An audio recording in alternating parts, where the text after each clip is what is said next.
And we're live. What? We're live.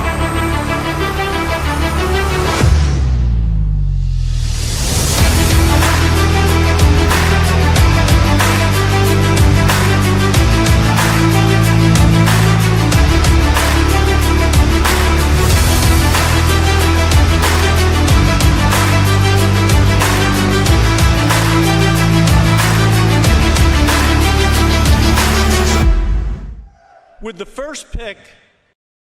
Alrighty, welcome to the live edition of On the Clock, your Just Baseball and Just Baseball MLB Draft and College Baseball podcast. I can't get words into my head. I'm on 2 hours of sleep here. So just got back from the SEC tourney. We're ready to go, ready for the selection show. It's going to be Jason and I. We're going to be breaking down all the picks as we hit the 12 o'clock hour. Jason, how are you doing today, man? Doing well. So it's still 10:30 a.m. here in Central Time Zone of Houston, Texas. So getting the day going. Happy Memorial Day to everyone out there. If you're watching already, thanks everyone for their service, and I hope everyone's having a relaxing day. And I hope everyone's excited for some baseball selection, and we'll see what the NCAA decided. I've been hearing some news, and I think the only way I would put it is RPI wins. Yeah, that'd probably be the best way for me to put it, is RPI wins. Yeah, I mean, we saw it kind of with the 16 seed selection for the regional host, right? I think you made that point on your X account. Let's go through those really quick, just so we can kind of get the lay of the land here. So first, you got the Athens regional, which is Georgia, Auburn regional, Austin regional for Texas, Baton Rouge regional for LSU, Chapel Hill regional for North Carolina, Clemson regional, Conway regional for Coastal Carolina, Corvallis regional for Oregon State, Eugene for Oregon, Fayetteville for Arkansas, Hattiesburg for Southern Miss, Knoxville for Tennessee, Los Angeles for UCLA, Nashville for Vanderbilt, Oxford for Ole Miss, and Tallahassee for Florida State. We were kind of talking about this offline a bit, but who's kind of the biggest snub for you? It has to be TCU. Yeah. I mean, I think we're all in agreement there. Yeah, I mean, you could say maybe Georgia Tech. Like, I think there hasn't been an ACC regular season champ that hasn't hosted since I don't even remember the date. Yeah. So that's a very strong argument. But you look at the resume top to bottom, the only thing TCU doesn't have is a top 16 RPI, and they were 17th. This one doesn't make a lot of sense. Again, RPI wins out. You've got like a top 15 non-con strength of schedule. They only played 7 Q4 games. You look at Arkansas, I think Arkansas played like 18, 19 Q4 games, quite a bit. I think they had 20-something Q1, Q2 wins, which was like top 5 in the country. I mean, really, this one is a complete head scratcher. Yeah. You look over the past 4 years, it feels like TCU is just continuously snubbed. Not really sure whom they've frustrated on the committee, but it feels as though that vendetta is still quite strong. What are your thoughts? Yeah, no, I wrote about this kind of in the article that we put out yesterday after the 16 teams were selected. It's like, yeah, maybe you can knock them for not winning the Big 12 tournament championship, but they also played Arizona in like a barn burner game that ended up like Arizona walking it off and not walking it off, but taking the lead in the top of the 10th and eventually winning that game. Like they swept their way through the Big 12 tournament to get to that championship game. Like they overmatched everybody. I think they've just been overlooked all year long, and it's just kind of frustrating just to see them not get that regional host, because not have a Big 12 team at all hosting a regional? That's insane. Yeah, I mean, and with many of the things that you try to work yourself into these like logical thought processes of like, oh, well, UCLA got in because they had a strong regular season, they had a good RPI, and they got to their conference tournament championship and just lost out. You basically just read out TCU's resume. Yeah. So it feels like every time you try to set a standard of like, okay, we'll go by this, like this is how you get in, or you go by like Y. If I do Y, I'll get in, or I'll become a host, or really throw everything out the door and just say, what's my RPI? Yeah. I mean, really, 14 of the top 16 RPI teams are hosting. The only ones that didn't, you've got USM and Oregon. So I think I said TCU was 17th. I think they're 18th because 17 is Oregon. Yeah. So Oregon just outside of the top 16 hosted. And the only two top 16 that didn't were Florida and Alabama. It felt like the committee was saying, okay, we've got 8 SEC teams. We don't want to go above that. That if I was a fly on the wall, something tells me that's what the discussion they were having in there. It's like, hey, let's go by RPI, but we don't want too many SEC schools. So it felt like with Ole Miss really coming on strong. I mean, they put together a resume that would have been very, very difficult to argue that they shouldn't host. I mean, really, the one that surprises me is Tennessee. And again, the holy grail of the RPI won out because everything else just doesn't make sense. Their non-con strength of schedule was like 220 something ballpark. It was not good. They lost their last 5 series.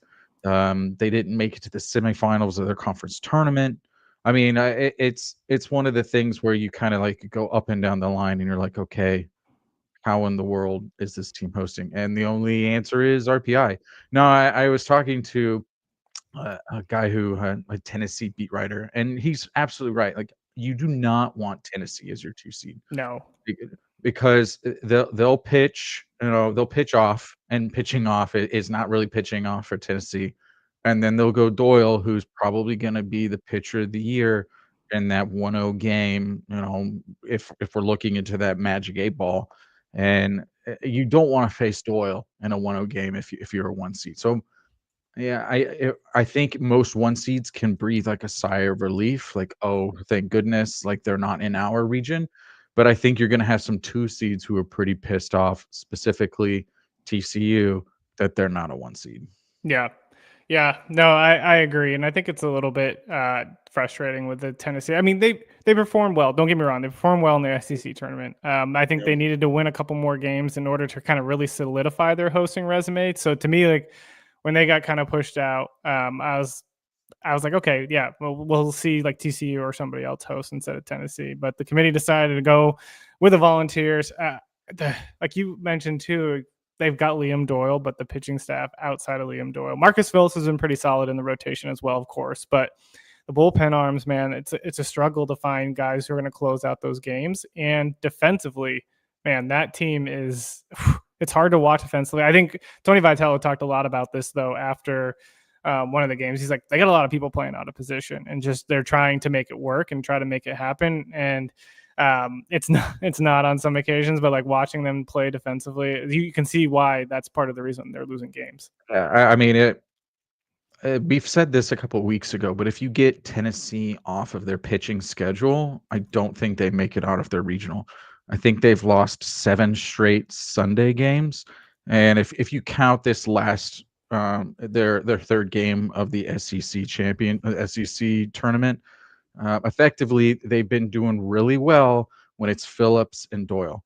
Like if they get those 2, like they're winning 2/3 of those games, if not 3/4 of those games.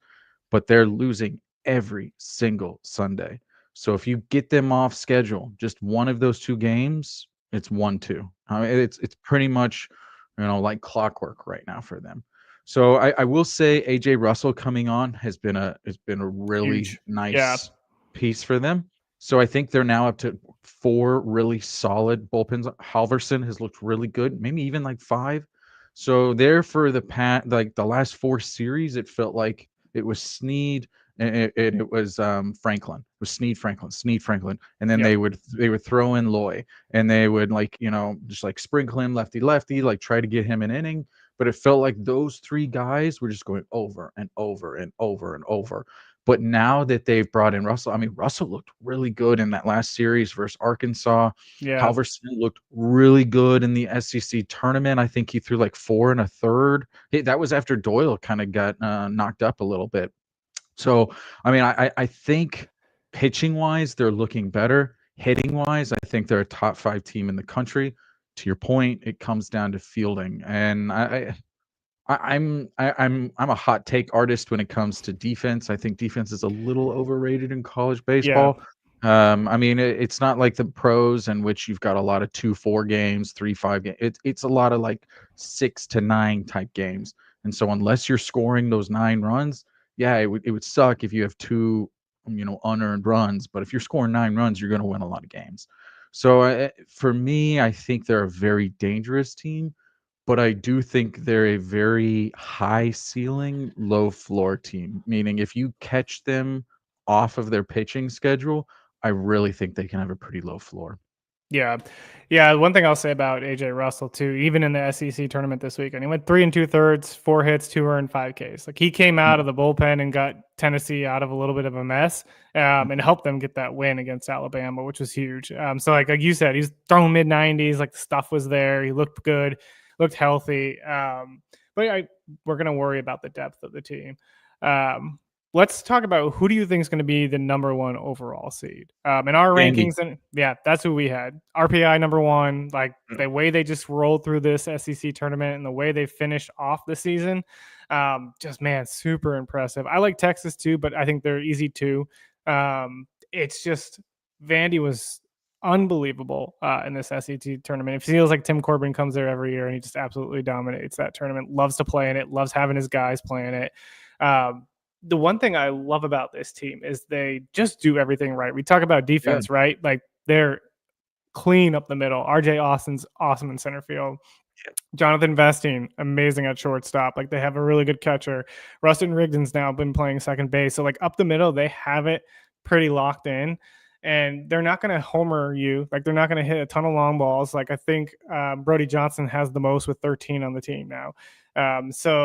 But they're going to put the ball in play. They're going to get on base. I think the game that they 10-run ruled Tennessee, it was like 5 singles in 1 inning, 5 singles in 1 inning. And like they're scoring on just like, it's like keep the line moving, next guy up. And they just pepper the crap out of the ball and they find ways to win. And I love that kind of baseball. And the pitching staff, again, they don't have a guy that's consistently 95 plus. Like JD Thompson's pretty close, but they got guys who throw strikes, who live in the strike zone, who know how to pitch, aren't putting guys on, aren't walking guys. Like everything is just done right. And it's like a classic Tim Corbin team. For sure. I mean, is it Holcomb who's in right field? I can't remember who's in right field, but there was a play that was in, I want to say their game. It wasn't Ole Miss. It wasn't Tennessee. It was the game before that one. It was their first game of the week of the tournament. Oklahoma. It may have been Oklahoma. It's just a freak diving parallel to the ground play in right field, and I was like, that right fielder is better than Arkansas center fielder. Like Jacob Humphrey. Humphrey. Okay, is Holcomb? I can't. I'm going crazy. Holcomb's in left. Holcomb's in left. I knew he was a corner outfielder. Their defense, and I think you mentioned Corbin. He said this is probably the best defensive team that they've had. Yeah. And I mean, when you look at what kind of anomaly that happens in Omaha, it's defense, because it is a massive field. They're going to be a team that a lot of teams, when there's a ball that's hit 105 nearly down the line, that's going to be doubles for a lot of it's going to be singles for Vanderbilt. And when they put up 3 earned runs in a big park in Birmingham, it's almost like this kind of view into like, okay, well, if they get there, like their pitching combined with their defense, if they just get 6 runs per game, this could be a great season for them. Yeah, no, I loved watching them all year long. And I actually loved Ole Miss in this tournament. Like the path Ole Miss had to take to get to that championship game, that was insane. They had to go through Arkansas, I believe Texas, and it was 3 ranked teams, Florida, Arkansas, and I believe it might have been Texas. I could be wrong on the last one. My brain is just fried right now from 2 hours of sleep. Oh, I hear you. But like the path that they took and the way this team, again, well-coached team, like same thing as like Mike Bianco knows how to get the most out of his guys, and they're going out there every single day playing hard. The team chemistry is just kind of off the charts. They all believe in each other. I think Hunter Elliott was talking about it in the press conference after. He was just like, all these dudes just believe in each other, and they have that gel. Yeah, and it's just fun to watch them kind of dominate the SEC tournament and just kind of take people down one by one. Absolutely. And they played Vandy tough. Like they didn't hit, but like neither did Vandy. Vandy just got more opportunities to score runs. They only won 3-1, so they were right in that game the entire time. You're absolutely right. And apologies for kind of my beautiful mind people are seeing on the screen right now. I'm having to redo the RPI because I saw Vandy was listed as 3, and I knew that was inaccurate. But yeah, no, I'm a big fan of Ole Miss right now. Their bullpen, Morris, looks absolutely unhittable right now. Yeah. I'm a big advocate of bullpens being a good barometer for postseason success, because what we just talked about with Tennessee is like, if you get off schedule, can you win out of that losers bracket? Or if you're one of your top pitchers gets hit up, will you be able to turn around and put together a solid enough game, solid enough like 2 innings or so, to where when you get to the 8th, 9th inning, you can still win that game. Yeah. I mean, I think this is what teams have struggled with in the past, is you kind of touch up that starter and then you're just kind of screwed, and you just kind of find yourself out of schedule. And when you're out of schedule, it's just, all right, well, we're just kind of done. So really, like, Ole Miss, who's their right fielder? Mormon, who got injured in that game versus Arkansas. It was the Illinois transfer, one of their best hitters. I know it's Humphrey, and I know who you're talking about. It's So Hayden Federico was in right. no, Federico came in after he got injured, so he was the transfer from Gotcha. Illinois. So it was one of the earlier games. It was their second game versus Arkansas. So I'll be intrigued to see like how he's doing health wise, because it was. I mean, you were there. It was really kind of scary. It was bad. Yeah. I mean, when he got up and he tried to run it off, there we go. Now the RPI is cooking again. When he got up and he tried to run it off, and he just kind of like stumbled to the ground again, the only thing I was thinking of is like, oh damn, like I hope his ACL is intact, because seeing him just kind of crumple to the ground, because when it's that ACL, like you have that straightforward movement's okay, but as soon as you try to like pivot on it, that's when it kind of gives way. And it seemed like he tried to like chop his steps and just went to the ground. Gosh, now I got Ryan Mormon. I knew it was Mormon or something. Yeah. I knew it was something like so. Ole Miss fans are probably screaming at me saying, "Yes, of course." But I'm prayers out for that guy. Hope that he's doing all right. I don't know. You were at the game. Did he come back? I know he came out for the entirety of the Arkansas game. Yeah, he didn't come. Further. Yeah, he didn't play in the championship game either. So yeah. I mean, I seeing how he was limping off the field.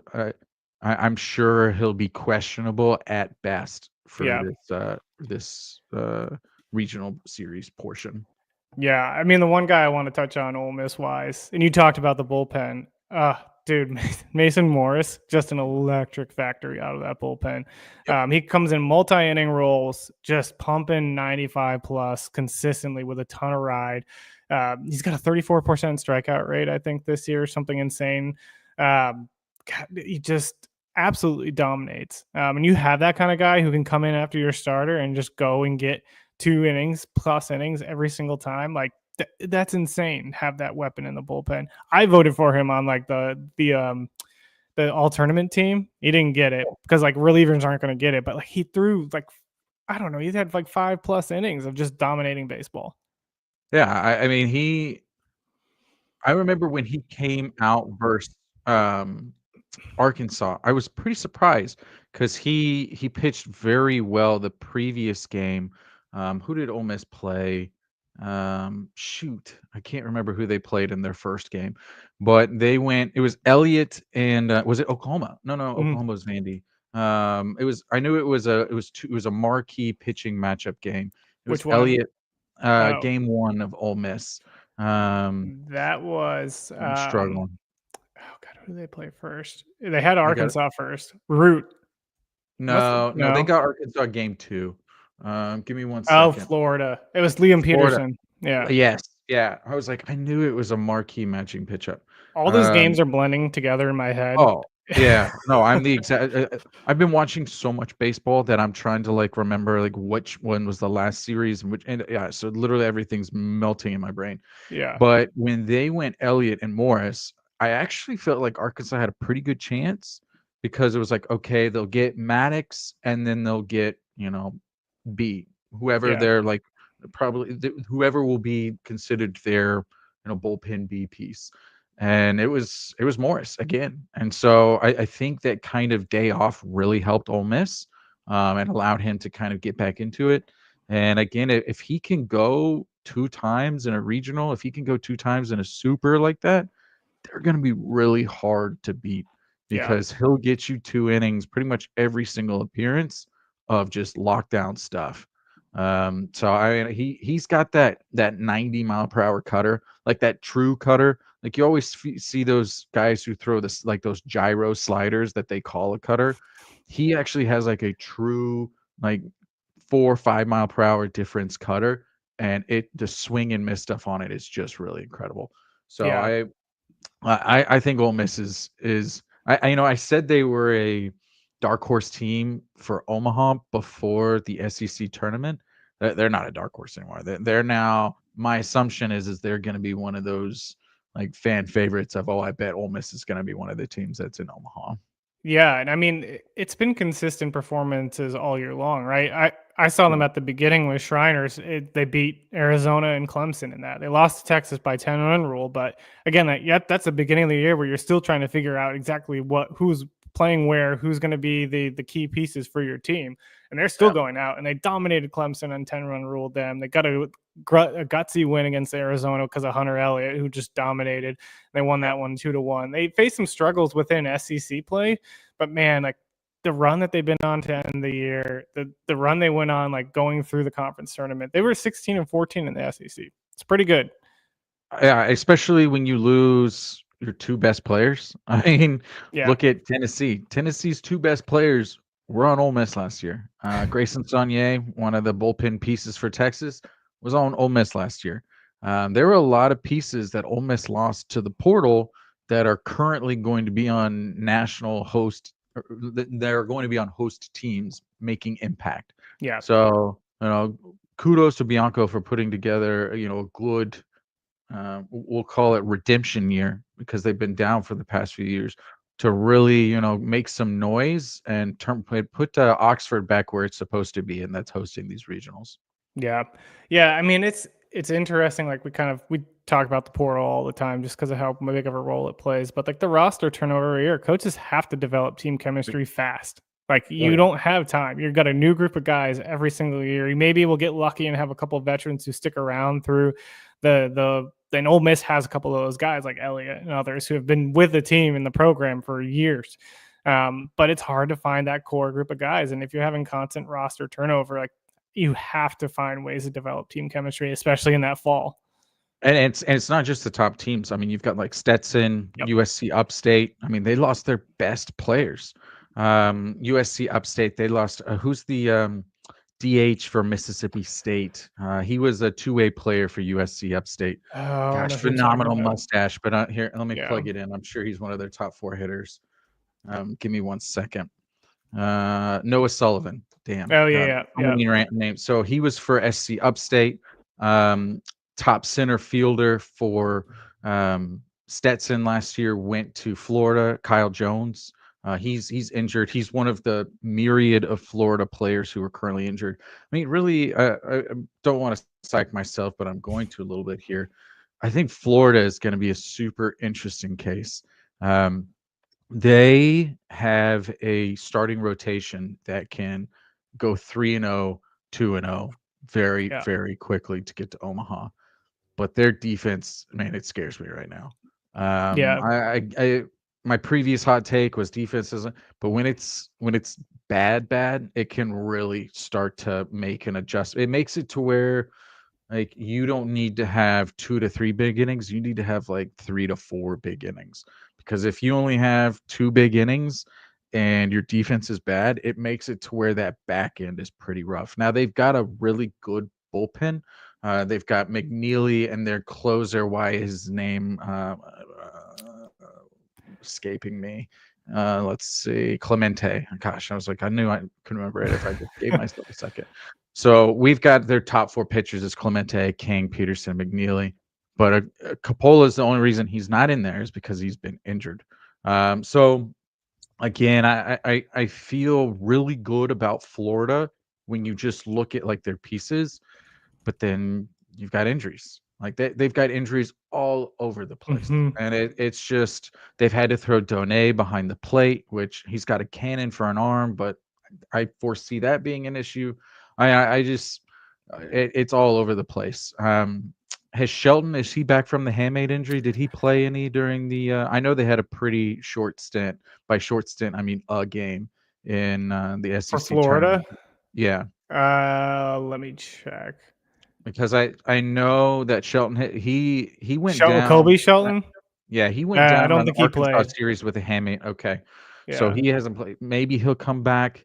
I mean, they've just dealt with so many injuries. It's wild. It's truly wild. So I think where you're starting to see that now is on defense because they just have guys. You talked about how Tony said they had guys out of place. Florida, Oh, good they lord. really got Yeah, guys out of place. yeah, yeah, Um, yeah. Someone commented in the chat and said, if you all want to talk about bullpen arms, you can't leave out that UNC freshman with the glasses. Is he talking about Ryan Lynch? No, right?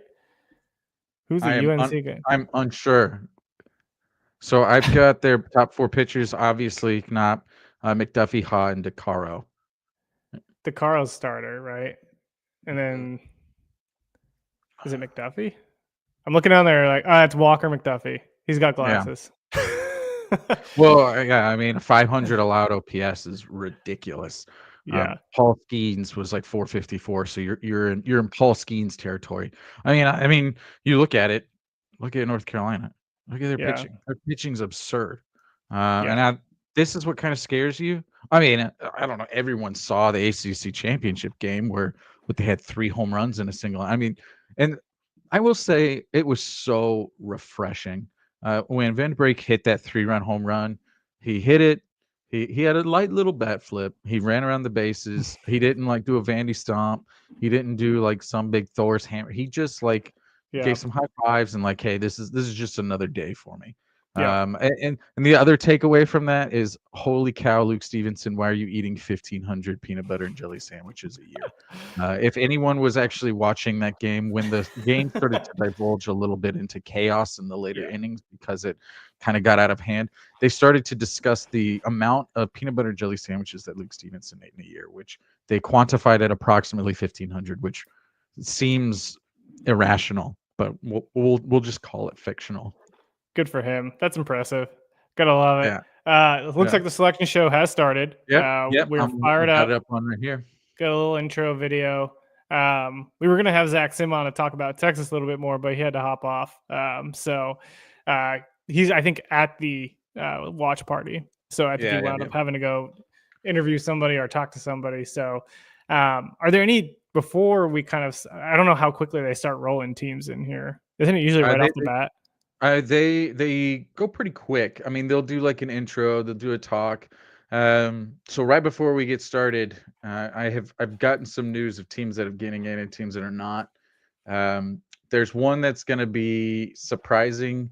I can't give it again. RPI wins out. And I think there's one team that's going to be left out. That's a mid-major that they shouldn't have been left out. But I don't want to give it away, but we'll wait for them to come out. Yeah. Someone talked about LSU has 6 legit pitchers and 2 aces, sets up well for tournament. I mean, they're loaded. Yeah, no. So they probably have top 5 bullpen arm at Cowan. They have Jacob Meyer. Shores was hitting 102 this weekend. They have the best 1-2 punch in a Jansen and Anderson. I mean, it's crazy. And we didn't even talk about Kason Evans, who's their Sunday guy, who's phenomenal. It's ridiculous. They didn't lose the SEC tournament because of pitching. Yeah. They lost 2-0 in that game. I mean, honestly, I think Jay went into that and said, we need one game. We need one game. And so they threw Anderson and then they threw Jansen back to back in that one game. And they're like, all right, we've got a national seed. Whatever happens, happens. Well, and then even when they were quote unquote pitching off, as you said, they gave up 2 runs. Jaden Newton, 4 innings, 1 earned run, 7 strikeouts. Okay. They're just loaded. And it's nuts, man. Like that team is that, and I don't think the Ole Miss game is indicative of how good that lineup is. They just got like Cade Townsend. You have like put the team on his back, man, and he went 4 shutout innings against LSU. 4 and 2/3. Sorry. I think if everyone's been saying like what's LSU's weakness, it's that 6 through 9. Yeah. And then also, if you've got some of your top bats, struggling at the top, then that's just gonna kind of spiral a little bit. So I mean, you've got Curiel. Curiel's been kind of struggling a little bit recently. I mean, still he's 967 OPS as a true freshman. Oh, here we Yeah. go. Selection. 8. So Vandy is number 1. Yep. Texas 2, Arkansas 3, Auburn 4, North Carolina 5, LSU 6, Georgia 7, Oregon State 8. I mean, I agree with that. Oh, you want to put your feet up? I'm surprised Arkansas is 3rd.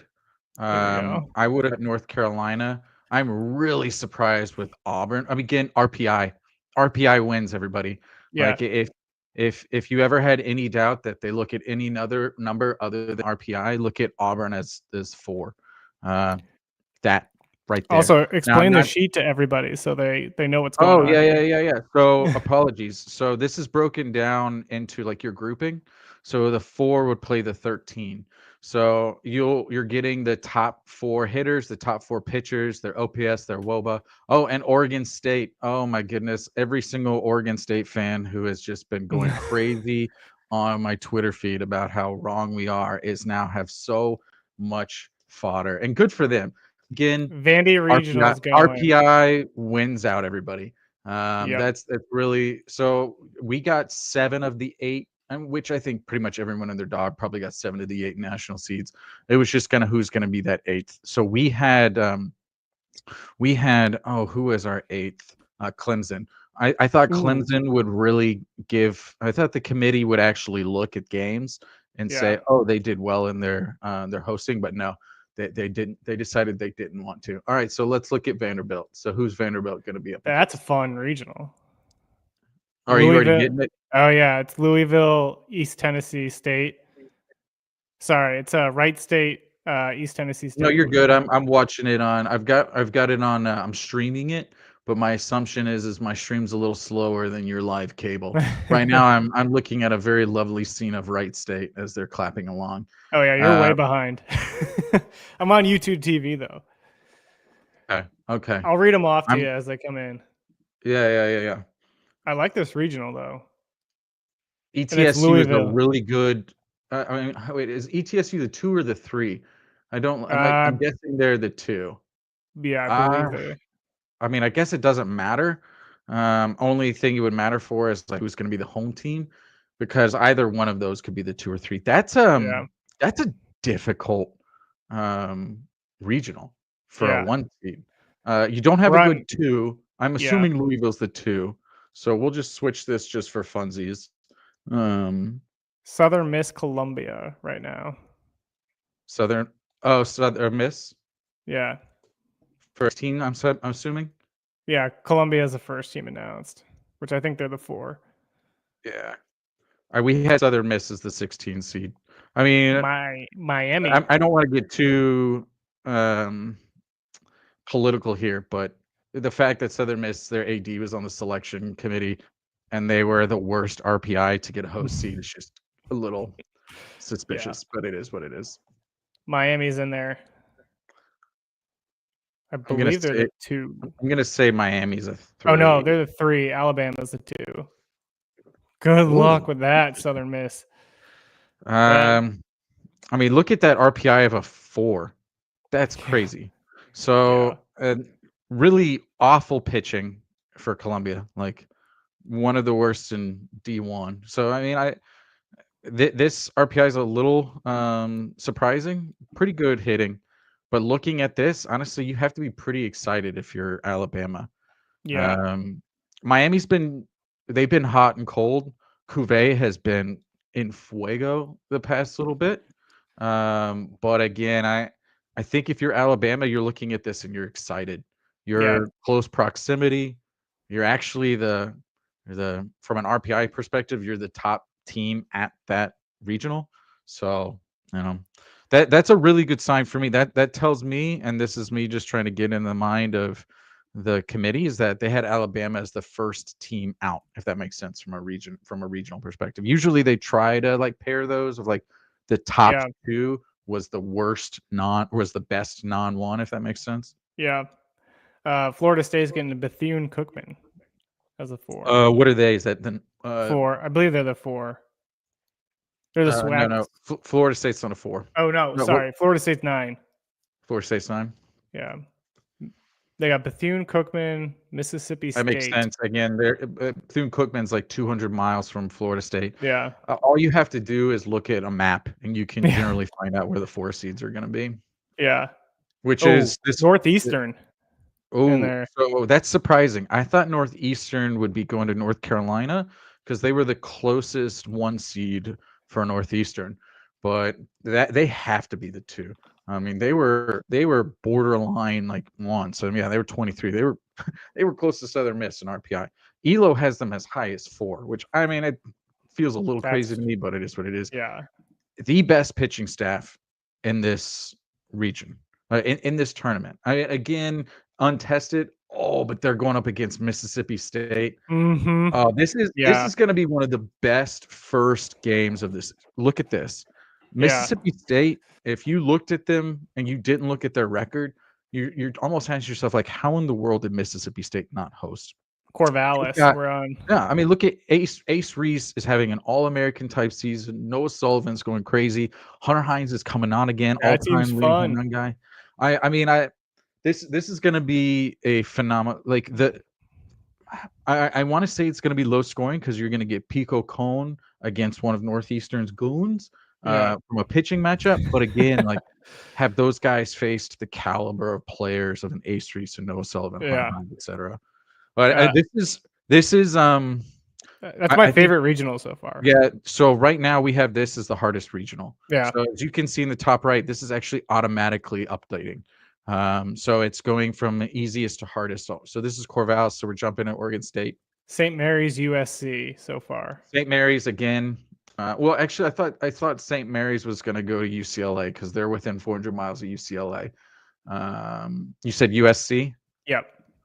Okay, TCU. Oh my gosh. What are they doing? Like, brutal. These people are just brain dead. All right, apologies. TCU is going to win this regional. I'm calling it right now. I don't know, man. Oregon State is good. They're very good. I know. If Dax goes game 2, I'm just calling it because I want it to happen. Yeah. I mean, not that I have anything against Oregon State. I'm just tired of nothing against Oregon State. You have to feel for TCU. Yeah, man, that's brutal. So not only do they not get a host, but they shove them into the corner of the country. Yeah, like, this is just. I mean, if Sarloos needed fodder, he's got it now. Oh yeah, for sure. North Carolina. Look at this. I mean, so let me just break down like easiest to hardest is it ranks the 2 and the 3. So basically from a perspective, like, where's TCU, and then a perspective, where is Southern Cal, and then it ranks the 4 seed. Mm-hmm. So it averages those together, because you have some things like Bethune-Cookman, when their RPI is so high, it really kind of skews what's considered the easiest, hardest, whatever. So like I mean, this one's confusing to me. All right, so we're in North Carolina. What were they? Holy Cross, Nebraska so far. Are they the 5? Yeah, 5. Holy Cross, Nebraska, Oklahoma. Oklahoma makes sense. Nebraska. So I had Nebraska and the Arkansas region, which pretty much means Creighton is going to the Arkansas regional, which a lot of people guessed. And then you said Nebraska. Is Oklahoma the 2 or the 3? Probably the 2, right? Oklahoma would be the 2 for sure. Yeah, I was gonna say Nebraska did not have a good year. Yeah, so now Chapel Hill is the easiest, which makes sense because Oklahoma is a borderline 2 and Nebraska is almost a borderline 4. So yeah, this is the easiest one by far. So you have to feel really good if you're North Carolina. Now, Oklahoma, top end pitching. It's just their hitting. Look at their 50th percentile in nearly every single hitting metric.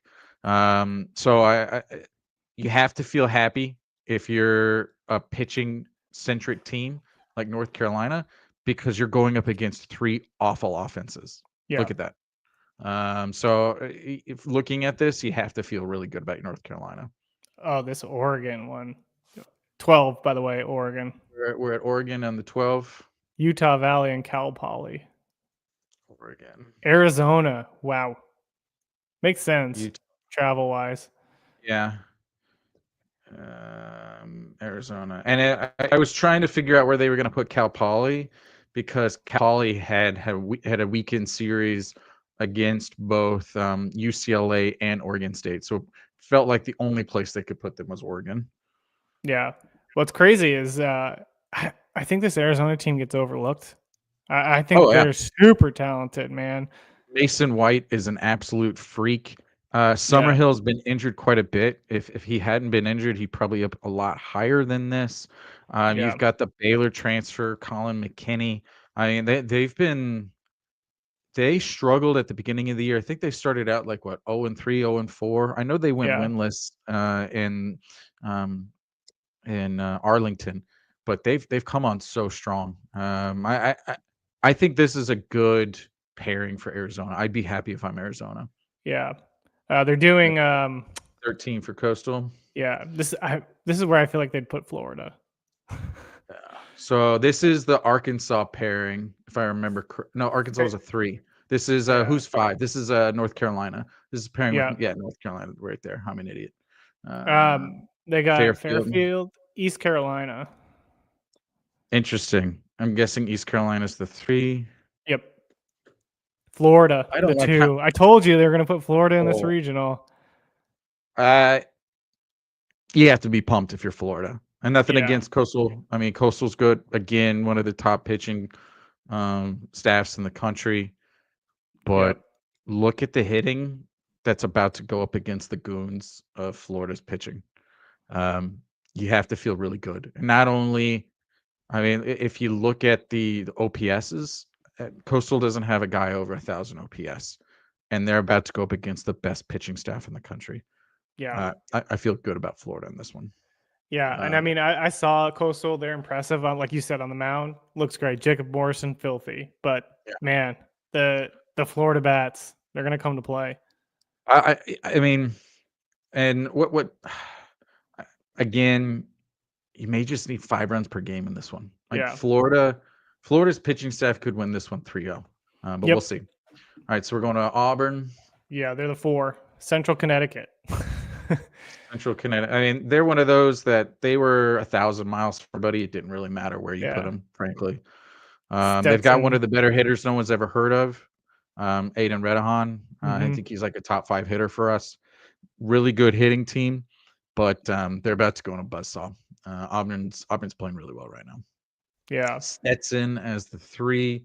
They got in. We were just talking about them at the beginning. They got in on the rain out decision. Really feel bad for FGCU.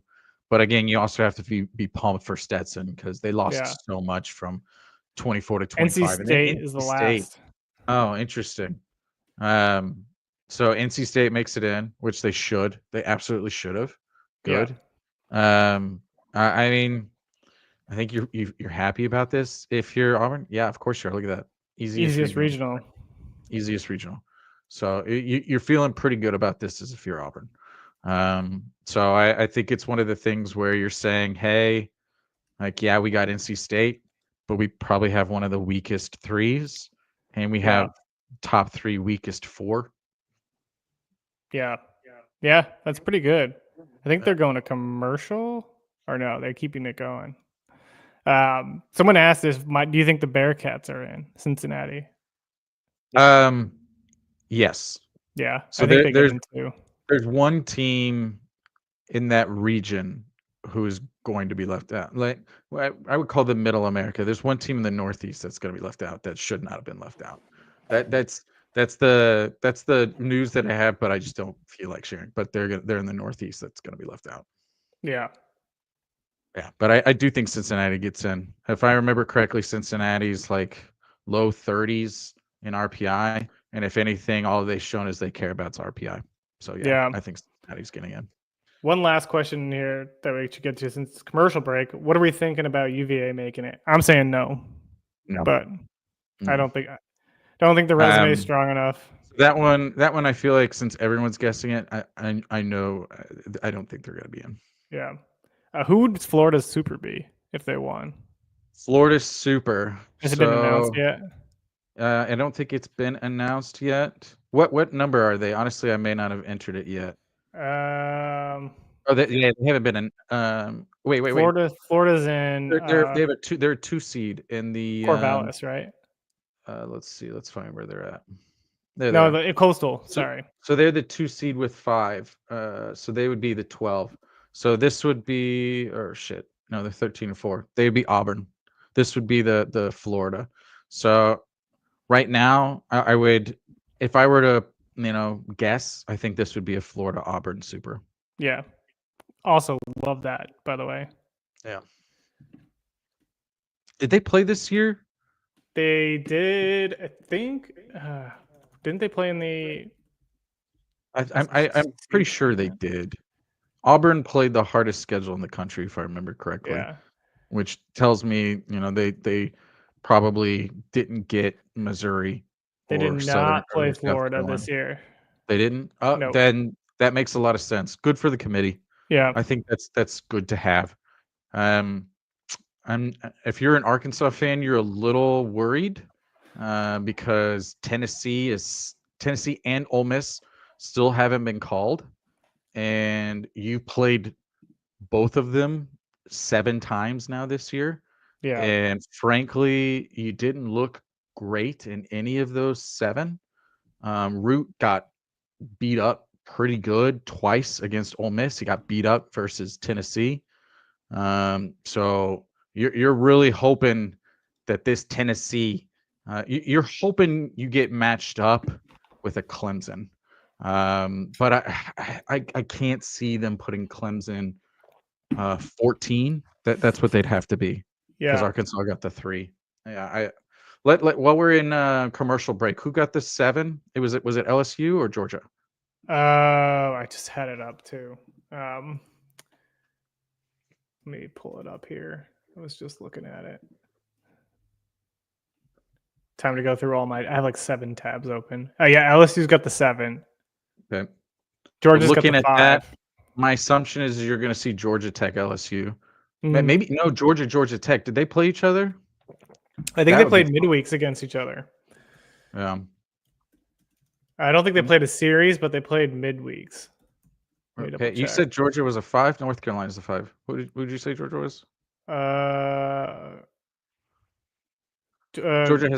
Georgia's 5. North Carolina's 3. No. Arkansas's 3. Am I looking at the wrong thing? You're looking at the wrong one. Oh. North Carolina was 4. Arkansas was 3. No. Auburn was 4. We're getting into it right now. Here we go. Sorry. Vandy, Texas, Arkansas, Auburn, North Carolina. Georgia's the 7. Okay, we get it. So we're in the Texas. So right now. Yeah, Houston Christian. Yeah. Again, pull out a map. I thought maybe that they would Houston Christian to LSU because that's also within 400. K-State makes sense. K-State for I feel like they're the 3. I don't think Kansas State would be 2, but good to see Kansas State in. They were one of those bubble teams that people were trying to decide whether it was going to be in or not. They were probably a last 4 in, if I were to guess. That UTSA. That again, that's a rough 2 for them, but still, I mean, so 3rd easiest regional. So you're feeling pretty good about this. Not a great 4. Probably one of the last 4 and 3. I think this is going to be a really good matchup. Max Martin, he's kind of been a journeyman. He was actually committed to Arkansas over the portal season, left right before the start of the season. He went to Kansas State, really big pickup for them. Seth Dardar, he finally got healthy this year. Absolutely mashed in the Arlington Regional. Keegan O'Connor. I mean, talk about their 3 best hitters right now are all portal guys. They took advantage of the portal and did well. UCLA, Fresno State. Is that the 15? Yeah. Yep. Okay. Fresno Um, again. Get out a map. That makes sense. Someone asked if you have a place to download the Excel file. We could have fun with it. Why not? Oh, Arizona State got in. All right. Arizona UC State, so they would be a 3. Irvine too. Yeah, I mean, again, so this is so UCLA or they played each other in the midweek. I was really going back and forth on this if they put them in together, but since they played each other on the midweek, they played or no, did they play no, yeah, they played midweek. Irvine played Oregon State in a weekend. So this made the most sense. So we've got this as now the top 5 easiest regional. So pushing into that. So again, I would one of the top 2s, good, kind of good to pretty good, both hitting and pitching. Arizona State, as they usually are, one of the top hitting teams. You do like the Sierra, so which is interesting. Like you Yeah. don't usually see that kind of difference. But I mean, look at Cole Carlone. Like those are freak numbers out of the pen, absolute Yeah. freak numbers. So Arizona State's a good team. They're a dangerous team. I love Right that now, lineup. I kind of like Arizona State in this one as a 3 seed, which is pretty interesting. Okay, so interesting. It's gonna be. You said Georgia was the 7, right? Or this is gonna be an LS. This is regardless. This is a SEC. We're Because doing it Ole was either Miss LS. now. Oh yeah, Yeah. you got Ole Miss. Oh, Sorry. yeah, no. So Ole Miss, Murray State. Mm-hmm. I think that's a Western good Kentucky. 4 if I remember. Yeah, that's a pretty good 4. Western Kentucky, Georgia Tech. This makes sense. I mean, you're pissed if you're Georgia Tech because you didn't get to host, Yeah. and you're going up against a very good Western Kentucky. They have had ridiculous metrics throughout the year. Now, again, their strength of schedule is rough, and that's really why their RPI, like this is where they kind of where the RPI and the ELO differ. I think the RPI focuses on like where did you play your games, and ultimately like where did you get your stats. ELO is just like who have you beaten. So I'm not happy if I'm Georgia Tech. So Oxford is now the hardest regional, is what we have it as, because they've got probably one of the 2 top 2s, and they've got a very dangerous 3 and a sub 104. It's good. Let's see here. We're in Athens now. Georgia. So is that 7. Georgia is 7? Okay, Yeah. so I must have just gotten that goofed. Binghamton. Binghamton. That makes sense. I mean, Yeah, travel distance. they're one of the worst 4s. That's a good. Look at the. You want to see a dichotomy? How many runs are going to be scored? So, whatever the line is for Georgia, do Georgia in the runs or the points, whatever you want to call it, because you're going up against one of the worst pitching staffs in the country and one of the best hitting groups in the country. So there's going to be Oklahoma. Oh, sorry, I didn't mean lot to of. interrupt you. No, you're good. Oklahoma. State. And Oh, Duke. OSU. Okay, so they would be a 3. Duke's rounded it out. Oh, this has the harder ones. Yeah. So we've got Athens. No, it didn't populate in there. This feels like a hard. So Duke is one of those teams. There's going to be so many runs scored in this series. Like if they get to this 1-0 game, Duke Georgia, it may be 15-12, like legitimately. This would be a very fun comp. This would be a very fun regional to go to. Because Yeah. you've got Oklahoma State. Harrison Bodendorf is one of the top pitchers So that not good. a lot of people have talked about.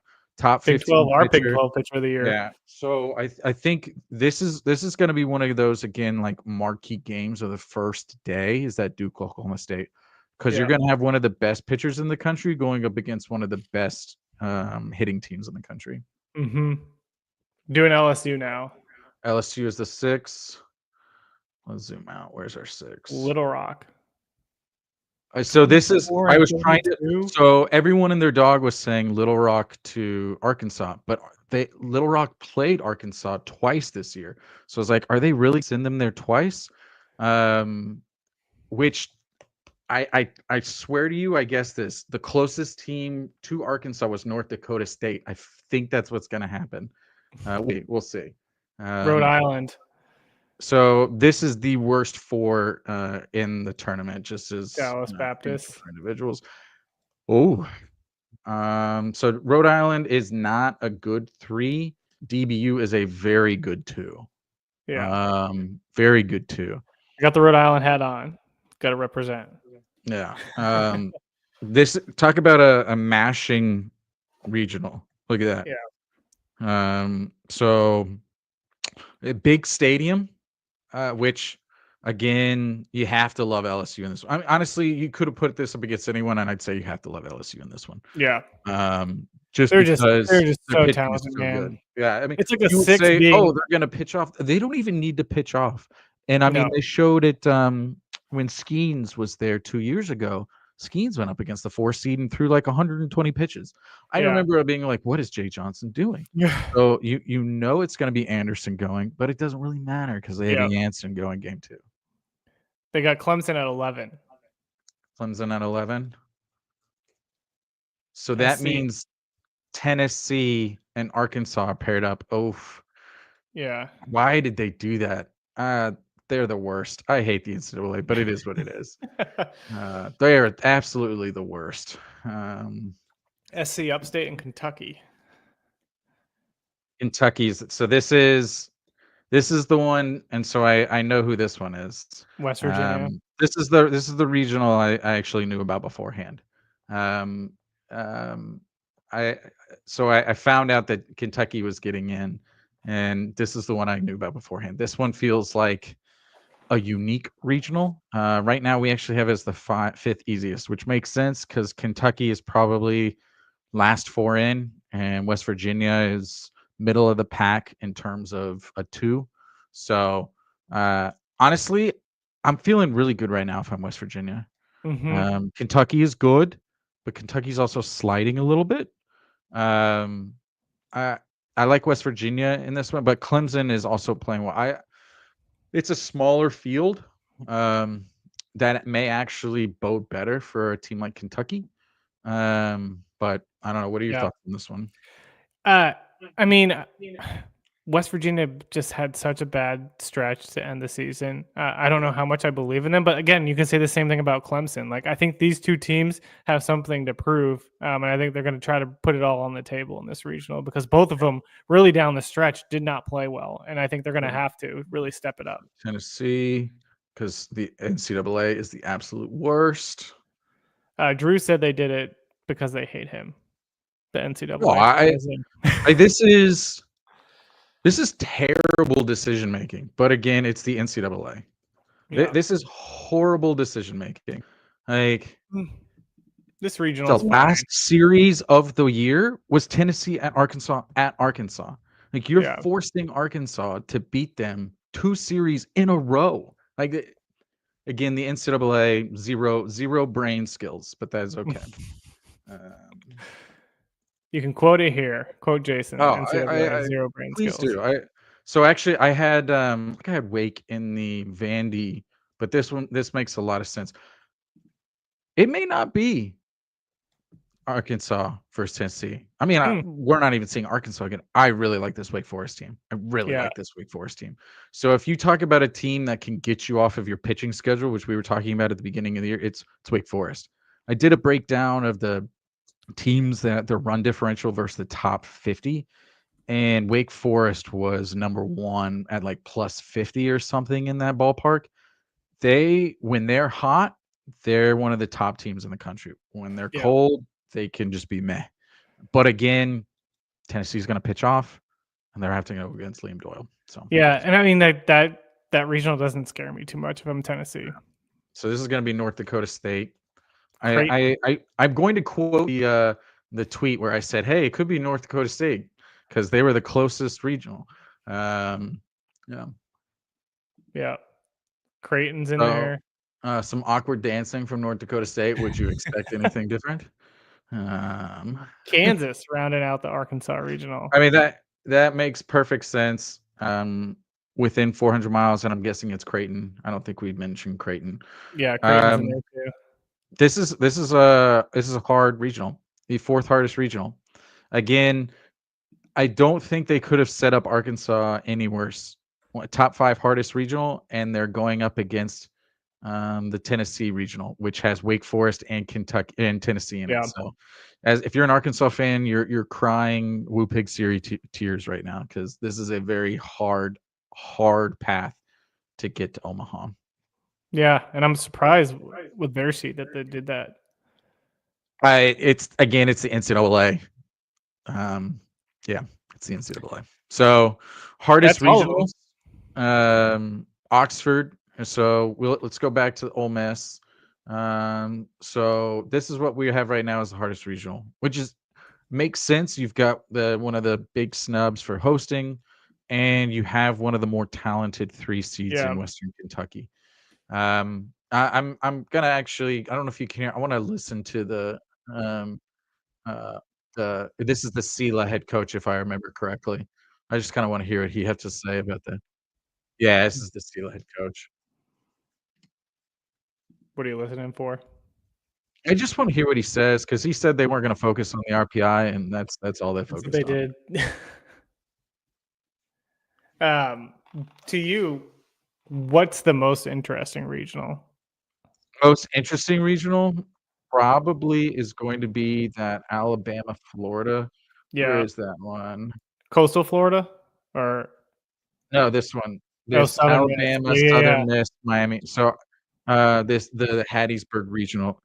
First, if anyone's never been to this Hattiesburg, Southern Mississippi, phenomenal fan base. They love baseball. I think Alabama, the biggest snub when it comes to hosting.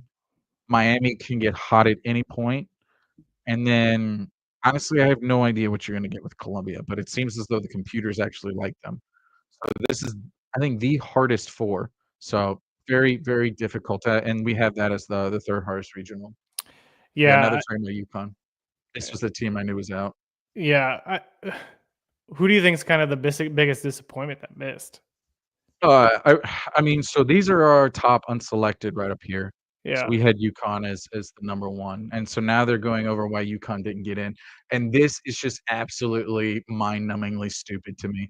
So they're like, look at their strength of schedule rank. Tennessee's non-con strength of schedule was 270.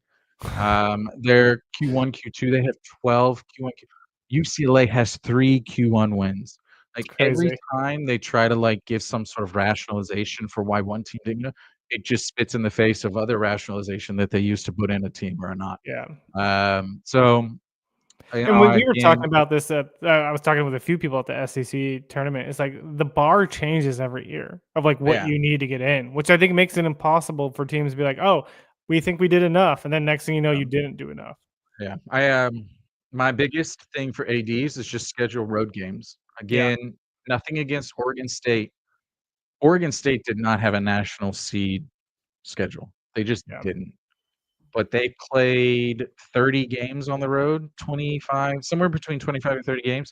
For those who don't know, the RPI gives a 30% boost for anyone who plays on the road. So they looked at that formula, they used it, and they parlayed it into a top 8 host because of the RPI.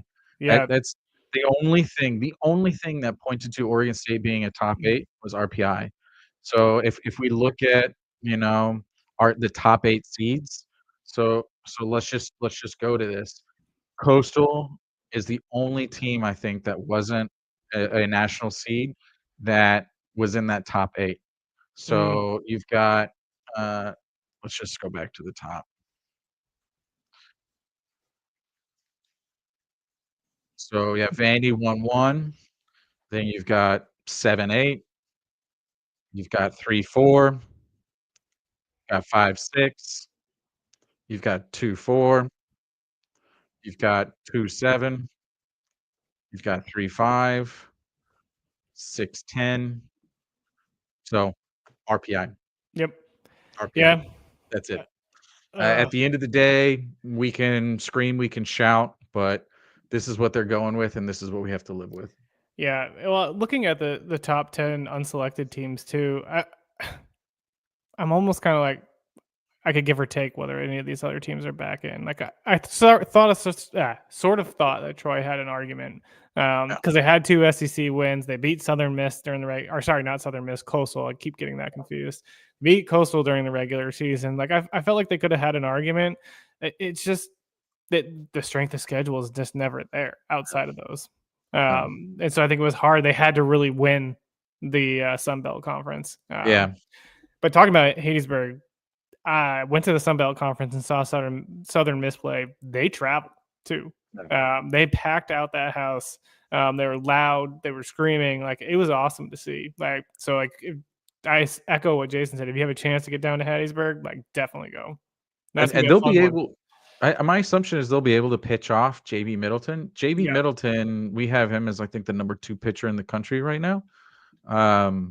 Alabama's going to have their hands full. Look at that, 495 OPS against, 83 WHIP. That's why we have it as one of the harder regionals. Yeah. I mean, this is going to be a difficult regional, and again, you just can't sleep on Miami because Hugas could go crazy game 1 versus Bama, then Cuvée could hit like a 3-run bomb.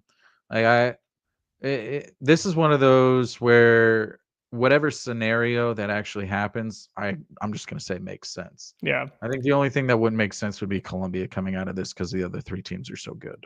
Yeah. I don't know why my mind blanked on this, but I'm going through the top 8 again. They put Oregon State over Oregon, even though Oregon went 4-0 against Oregon State in like dominating fashion. It wasn't like they just like barely beat Oregon State. They dominated them for 4 straight games. I mean, that's it. Yeah. RPI. I feel like I should just hold up a sign that says RPI. Well, we have that meme, the SpongeBob meme that we can. That's all. That's it. Again, kudos to Oregon State. They found a way to build a phenomenal RPI. They scheduled a very good schedule. Oregon, their biggest downfall was the Big Ten. Mm-hmm. They had 21 games that were Q3 or worse in the Big Ten. 21 games Q3 or worse. It's not good. I mean, they had a good non-con schedule. It's just when your conference schedule is like that, it's just hard to get in that top 16. And they almost did it. And so good for them for winning the games they should. They're matched up against North Carolina. I think that's a good pairing for them. I think North Carolina is one of those teams that I think they could beat anyone in the top 16. I also feel like they could lose to anyone in the top 16. They looked unbeatable in the ACC tournament. I think part of that's also because Clemson was going on like with their 4th game in like 4 or 5 days, and they're probably running out of pitching. Whereas North Carolina, I think it was their 3rd game. So I think you had it to where North Carolina just had the pitching edge, and it really, really showed. But I'm very surprised with a number of the decisions that got made. Number 1 for me is Auburn as the 4 seed. Again, RPI. That's about the strongest argument for Auburn to be a 4 seed is RPI. Yeah. There's not a lot. I mean, I think they had 16, 17 SEC wins, and were they 1-0 or 0 or 1-1 in the SEC tournament? Like, if you were to completely remove this number 3 number, I just don't see how you get a 4 out of that. But that's what they look at. They're a very good team. Don't get me wrong, and they will, in my opinion, barring the craziness of portal season, they'll probably be preseason number 1 next year. They're a very young team. Now they're gonna lose Irish. They're gonna lose McMurray. They're gonna lose Fisher. They're gonna lose Dutton. They're gonna lose a few of them. But it feels like half of their roster are freshmen. Yeah, they have one of the younger teams in the country. So they're going to be. You can pretty much already go ahead and mark down Auburn as preseason top 5 in the country for next year. Yeah, no, I agree. I love that team. I love the coaching staff. I think they got everything kind of moving in the right direction, and I think they're only going to get better as well. This kind of wraps it up for us. Do you have any final thoughts before we kind of end the stream here? Number 1, number 2.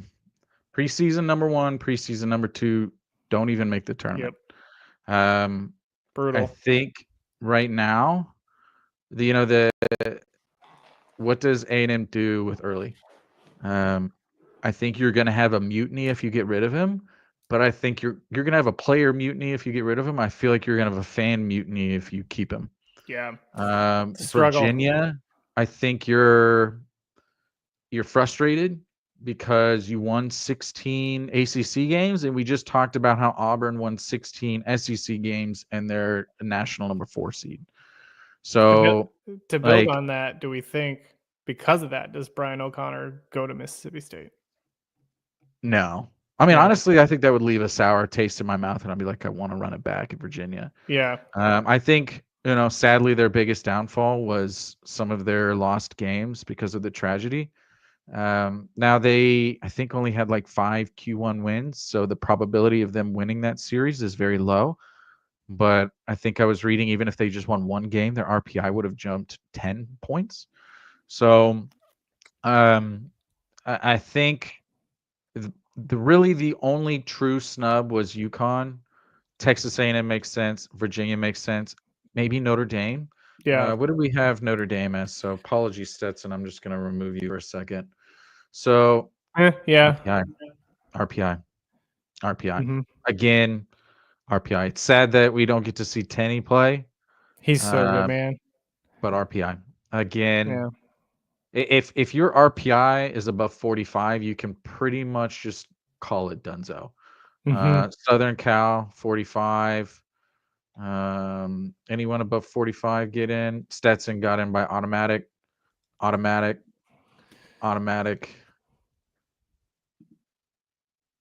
Arizona State looks like they were the lowest one. It's crazy. Automatic. Yeah. So there was one team above 45 that got in, and it was Arizona State, and they won 18 games in the Big 12, something like that. So I don't know if they've released the last 4 in, but just using their singular thought mindset, my assumption is Arizona State was one of their last 4 in. Yeah. What did we come down to? Is there how many did we do a breakdown of the number of conferences that got in? Because I know we got 8 ACC schools. Yeah, we didn't get a chance to do that live on the podcast, but that might be something to do on the kind of follow on. See what the breakdown by conference is. I know only the top 16, it was all ACC. In terms of the hosts, it was ACC dominated. Or sorry, SEC dominated. ACC only got 3 with Georgia Tech not getting that 4 spot. But yeah, I guess only final thoughts from me is we're gonna have tons of content covering the regionals, super regionals. We had guys out at every conference tournament championship. So ACC, SEC, Big 10, Big 12. You can see all the write-ups on justbaseball.com. We dropped our last top 25 update. Just going into today, we thought it'd be good to drop one before the live stream. So we got that out there. Tons of content for you all to kind of tune into, listen into. If it's the first time listening to On the Clock, thanks for joining in. This was a blast. I know, Jason, really appreciate you doing the spreadsheet. Think it turned out awesome. And this was a ton of fun, man. Yeah, enjoyed it. I enjoy Excel with the best of them. So this was a labor of love while I was doing portal stuff. Yeah. Well, that kind of does it for us. We're going to end the stream here, but until next time, see you.